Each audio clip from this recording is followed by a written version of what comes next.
Guys, দেখো না বাচ্চারা কি সুন্দর করে খেলা করতেছে। দেখে না সত্যি কান্না আর ধরে রাখতে পারলাম না, জানো না। আজকে যদি আমার সন্তান থাকতো, ঠিক এইভাবেই তো খেলা করতো বলো, তাদের মতো।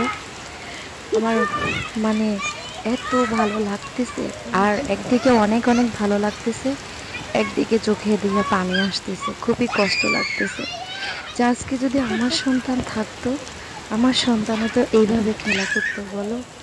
আল্লাহ কেন আমাকে এত কষ্ট দিয়ে রাখছে সন্তান না দিয়ে বলো।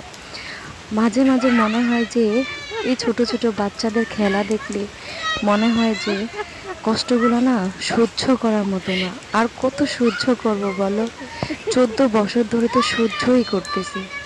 যখন এই বাচ্চাদের খেলাগুলা দেখি না, তখন অনেক কান্না আসে, অনেক কান্না আসে। বলে বোঝাইতে পারবো না কতটা কষ্ট লাগে। একটা মেয়ে মা হওয়ার জন্য কতটা যে কষ্ট পায়, সেটা তোমরা হয়তো কেউ আমাকে চিনো না, জানো না, আমার পরিচিত না, তাই না?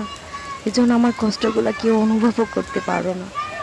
কিন্তু যখন আমি আশেপাশে বাচ্চাদের এভাবে খেলা করতে দেখি, আমার অনেক ভালো লাগে, অনেক ভালো লাগে।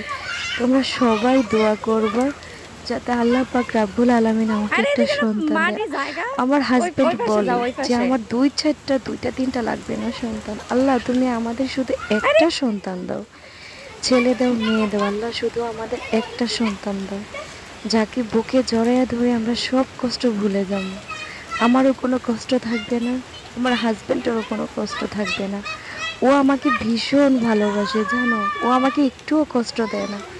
কিন্তু তারপরেও তো বলো, হ্যাঁ। ওর মনেও কষ্ট আছে যে আমাদের সন্তান নাই, আমার মনেও কষ্ট আছে যে আমাদের সন্তান নাই। কি সুন্দর করে বাচ্চাগুলা খেলা করতেছে দেখো। আমার একদম দেখে না ওদের মনটা ভরে গেল। আমি বলতেছি তোমরা বেশি করে খেলা করো, ওদের মায়েরা ওদেরকে ডাকতেছে, আমার অনেক ভালো লাগতেছে।